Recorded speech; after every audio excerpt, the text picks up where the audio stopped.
নমস্কার বন্ধু, আমি সোমা। আমার সাথে চ্যানেলে আপনাদের সকলকে স্বাগত জানাচ্ছি।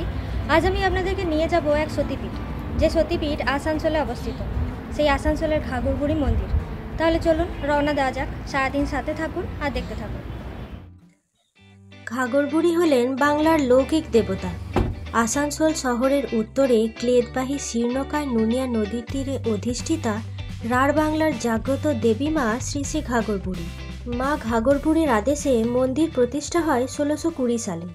সংস্কৃতি ও ধর্মের মেলবন্ধনে আসানসোলের আদি দেবী ঘাগরবুড়ি চণ্ডীর ইতিবৃত্ত, কোনো দেবদেবী ও তার থান বা মন্দির সম্পর্কে জানতে হলে সেই স্থানের ভৌগোলিক অবস্থান, জনজাতি ও তাদের সংস্কৃতি সম্পর্কে আগে জানা দরকার, কারণ ওই উপাদানগুলির মধ্যেই নিহিত থাকে উক্ত দেবদেবীর অধিষ্ঠান, প্রতিষ্ঠা এবং পূজা অর্চনার ইতিহাস।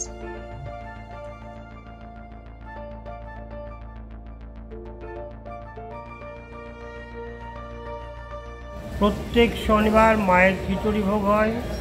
মায়ের ভোগের জন্যে আপনারা মুক্ত হস্তে দান করুন।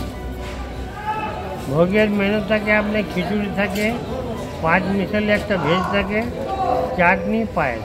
আপনাকে যদি ভোগ খেতে হয় শনিবার দিন, এই আমার মন্দিরে 1টার মধ্যে আসতে হবে। 1টা থেকে 3টে পর্যন্ত আপনার ভোগ বিতরণ করা হয়। কে 1 টাকা দেয়, কে 51 দেয়, কে 10 দেয়, কে 20 দেয়, যার যেমন ইচ্ছে।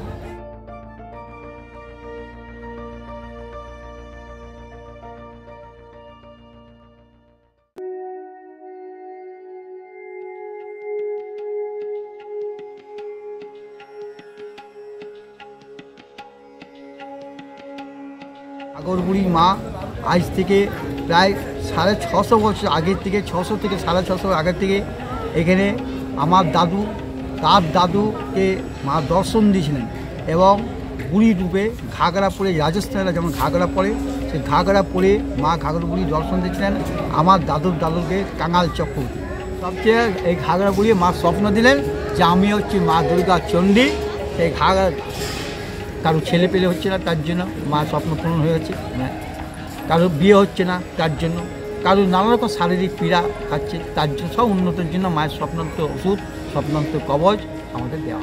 মায়ের পালকি করে বিয়ে করতে যাচ্ছিলেন বরযাত্রী, এবং এইখানে এই যে গাছটা ছিল, সেই গাছটার পাশ দিয়ে যাচ্ছিলেন। এত বিদ্যুৎ, এত ঝড়, এত জল যে আর এগোতে পারছি না। নিয়ে মাকে স্মরণ করলো, মা তোমাকে মানসিক করে আছি, জোড়া পাঠা শাখা শাড়ি দিয়ে মানসিক করছি। মা এবারে আমাকে এই ঝড় জল বৃষ্টি বিদ্যুৎ কমিয়ে দিলে তোমাকে মানসিকটা অষ্টমঙ্গলা করতে যাবার আগে আমরা দিয়ে যাবো। এবং ওদের বিয়ে হয়ে গেছে, ঝড় জল বৃষ্টি কমে গেছে, বিয়ে করতে গেছে, বিয়ে হয়ে গেছে মাকে বিশ্বাস স্মরণ করে। এবং আবার বাড়ি যখন ফিরে এসছে, আবার ওই যে জায়গায় জলটা পড়ছে ওই নদীটা নুনিয়া নদী, নাম যে নুনিয়া নদী, জানেন তো। এইখানে মাকে মা মনে করিয়ে দেয় যে আমাদের তো দেওয়া হয়নি মানসিকটা। তো বললো না, মানসিক বিয়ে হয়ে গেছে, আমরা পরে দিলেও হবে, আমাদের তো পুজো হয়ে গেছে। বাস এই বলার পর থেকে জোড়া পাঠা শাখা শাড়ি মানসিক ছিল, দেয়নি, বললো বাস দেওয়া হয়নি বলে, বিশ্বাসটা রাখতে হয়নি বলে, ঝড় জল বৃষ্টিতে আবার বর কোণে পালকি, হাতি, ঘোড়া, ওই যেখানে জলটা জল পড়ছে সেখানে সব তৈরি দিয়েছে। এইটা হচ্ছে পালকি। তার বংশধর এখনও পর্যন্ত পুজো দিয়ে যায়। সেবার অশোক চক্রবর্তী, 9609611267।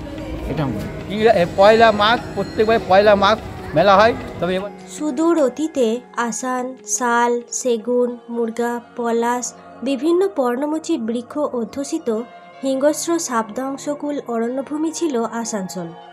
ঐতিহাসিক বিচারে এই অরণ্যভূমির অধিবাসীরা ছিল নিগ্রয়েড তথা প্রোটো অস্ট্রাল বা অস্ট্রিক জাতি। এদের মধ্যে ছিল কোল, মুন্ডা, ওরাও, সাঁওতাল, সবর প্রমুখ অনার্য সম্প্রদায়ের মানুষ।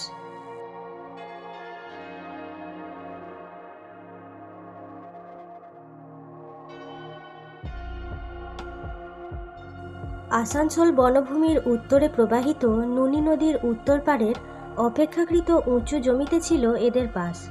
পরবর্তীকালে অন্যরা স্থান পরিবর্তন করলেও সাঁওতাল সম্প্রদায়ের মানুষজন স্থায়ীভাবে ওই অঞ্চলে থেকে যান। প্রাচীনকাল থেকে এদের মধ্যে বৃক্ষ ও শিলাপূজার প্রচলন ছিল। আজও তাদের সংস্কৃতি ও ধর্ম বিশ্বাসে এগুলির অস্তিত্ব বজায় রয়েছে। আসানসোলের আদি দেবী মা ঘাগরবুড়ি তার একটি ঐতিহাসিক স্বাক্ষর। প্রাচীনকালে সাঁওতালরা তাদের ধর্মীয় বিশ্বাস মতে বসতির অপর পারে ননী নদীর ধারে বিশাল বৃক্ষের তলায় 3টি শিলাখণ্ড স্থাপন করে দেবতা জ্ঞানে ধর্মীয় আচার অনুষ্ঠান শুরু করেন। ধর্মীয় উৎসবে মাদল আর ধামসার শব্দে সাঁওতালি নৃত্যের ছন্দে মেতে উঠত বনাঞ্চল। আদিবাসীর নৃত্য দেখতে ভিড় জমাত পঞ্চকোট রাজার সৈন্যবাহিনীর লোকেরা। নকরি ও রামকৃষ্ণ রায়ের বীরত্ব, দূরদর্শিতা, সর্বোপরি স্বদেশপ্রেমে মুগ্ধ হয়ে রাজা গরুণ নারায়ণ 376 টাকা 4 আনা 2 পায় জমায় তাদের আসানসোলের বিস্তীর্ণ বনভূমির জায়গির দান করেন। জাগিরদারদ্বয় আসান গাছ কেটে শোল জমির উপর বসতি গড়ে তোলেন। শোল জমির পূর্বপদে আসন গাছের নাম জুড়ে বসতির নাম রাখেন আসানসোল গ্রাম, যাকে ঘিরে বর্তমান আসানসোলের ব্যাপ্তি।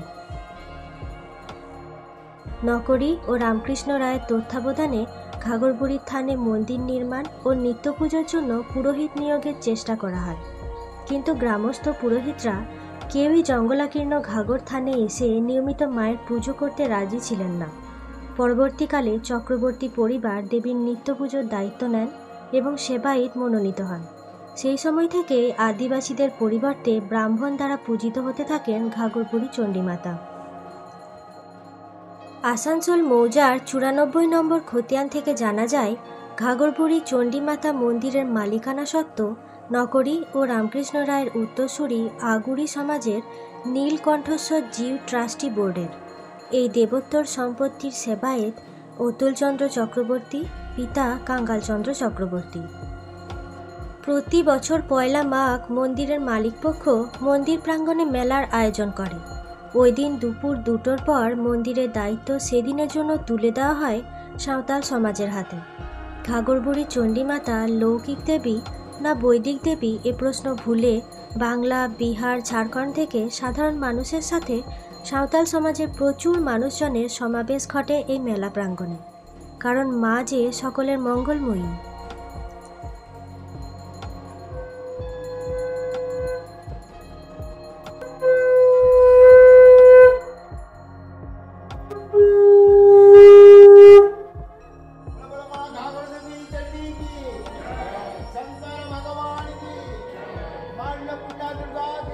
আজকের মতো এই পর্যন্তই। আপনারা একবার হলেও আসানসোলের এই লৌকিক দেবী ঘাগরবুড়ি চণ্ডীমাতাকে দর্শন করে যান, আপনাদের অবশ্যই ভালো লাগবে। এমনই সব ভিডিও পেতে আমার সাথে চ্যানেলটিকে সাবস্ক্রাইব করে আমাদের সাথে থাকুন। আবার আপনাদের সাথে দেখা হবে পরের ভিডিওতে। সবাই খুব ভালো থাকবেন ও সুস্থ থাকবেন।